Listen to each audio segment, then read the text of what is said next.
Good morning students. आज के इस वीडियो में हम लोग एग्रीकल्चर का जो फाइबर क्रॉप्स का टॉपिक है उसको ख़त्म करेंगे। एंड दूसरे शब्दों में कहें तो आज हमारा एग्रीकल्चर का जो चैप्टर है वो पूरी तरह से कंप्लीट हो जाएगा। हमारी सारी क्रॉप्स कंप्लीट हो जाएंगी। ठीक है, तो आज हम इस वीडियो में जूट के बारे में पढ़ेंगे और एग्रीकल्चर का जो चैप्टर है उसको पूरी तरह से ख़त्म करेंगे। ठीक है, तो जूट भी आपका फाइबर क्रॉप्स में ही आता है। लास्ट वीडियो में हम लोगों ने कॉटन की बात की थी, इस वीडियो में हम लोग जूट की बात करेंगे। तो चलिए जल्दी से स्टार्ट कर देते हैं। जूट क्या है? कॉटन के बाद अगर देखा जाए तो ये भी एक इम्पॉर्टेंट फाइबर है जो कि इंडिया में होता है। ठीक है, वाइट जूट कहाँ पर होता है? लोलैंड्स एंड अपलैंड्स में। और एक दूसरी कैटेगरी भी होती है जिसे कहते हैं टोसा जूट।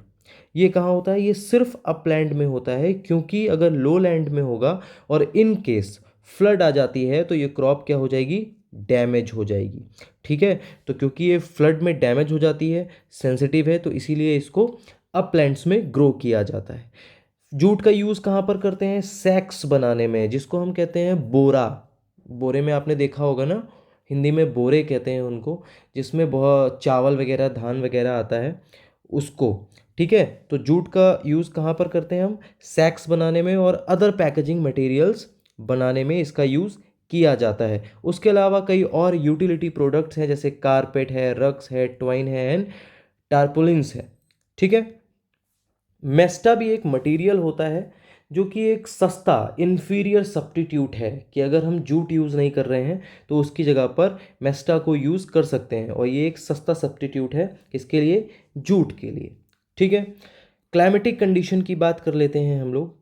क्लाइमेटिक कंडीशंस जूट के लिए क्या क्या चाहिए? सबसे पहले तो हॉट एंड ह्यूमिड क्लाइमेट चाहिए, जिसमें टेम्परेचर होना चाहिए 24 डिग्री सेल्सियस से लेकर 35 डिग्री सेल्सियस तक। कैसा climate? Hot and humid climate, temperature 24 से 35 डिग्री सेल्सियस तक होना चाहिए।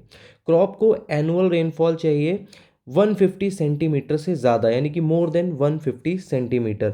लेकिन अगर बारिश अनइंटरप्टेड है, लगातार हो रही है, तो क्रॉप डैमेज हो सकती है। और अगर बारिश नहीं हो रही है और ड्राउट पड़ता है तो भी क्रॉप खराब हो सकती है। ठीक है, तो 150 सेंटीमीटर से ऊपर का रेनफॉल चाहिए, लेकिन रेनफॉल अनइंटरप्टेड अगर हो जाती है तो खराब हो जाएगी क्रॉप। ठीक है, और अगर ड्राउट हो जाता है तो भी खराब हो जाएगी क्रॉप, यानी कि बारिश को रुक रुक के होना चाहिए और जितनी रिक्वायरमेंट है उतना ही वाटर मिलना चाहिए। क्लियर? सॉइल के बारे में अगर बात करें तो न्यू एलुवियल, खासकर जो डेल्टा के आसपास होती है ना, वो जो एलुवियल सॉइल है वो बहुत ही ज़्यादा सूटेबल होती है जूट की क्रॉप के लिए। Method of cultivation, again sowing, seed को ब्रॉडकास्ट किया जाता है। ठीक है, या फिर ड्रिलिंग मेथड से सो किया जाता है। कब सो किया जाता है? फरवरी में हम सो करते हैं इसको लो लैंड्स में, एंड मार्च एंड जून में सो करते हैं इसको अपलैंड्स में। ठीक है, याद रखिएगा, लो लैंड्स में फरवरी में हम सो करते हैं और अपलैंड्स में मार्च एंड जून में। उसके बाद नेक्स्ट पॉइंट हमारा आता है हार्वेस्टिंग। हार्वेस्टिंग कब की जाती है इसकी? जुलाई से लेकर सितंबर तक इसकी हार्वेस्टिंग की जाती है। इसको कब हार्वेस्ट करते हैं, इसको हम कब कट करते हैं? जब इसके जो प्लांट होते हैं वो 2 से 4 मीटर की हाइट को अटेन कर लेते हैं, गेन कर लेते हैं। ठीक है, और उसको कट करने के बाद इसको पॉन्ड में डाला जाता है ताकि ये सॉफ्ट हो जाए। क्लियर? सॉफ्ट हो जाए, और या फिर जिसे कहते हैं हम गल जाए, मतलब दूसरे शब्दों में वही सॉफ्ट होना ही उसको कहा जाएगा। उसके बाद इसके ऊपर से इसको पील किया जाता है। ठीक है, फाइबर को निकाला जाता है, धोया जाता है, सुखाया जाता है, और उसके बाद उसको बेल्स में कन्वर्ट कर दिया जाता है, प्रेस कर दिया जाता है। ठीक, प्रोसेसिंग क्या होती है?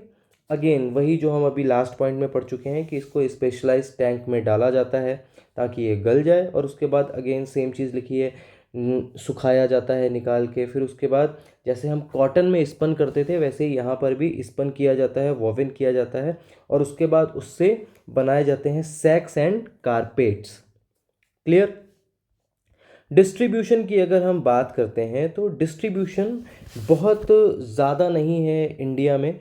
बहुत ही ज़्यादा अगर हम कहें तो एक जगह पर सिमटा हुआ सा डिस्ट्रीब्यूशन है, जैसे कि वेस्ट बंगाल, ये एक लीडिंग प्रोड्यूसर है इंडिया में जूट का, ठीक है।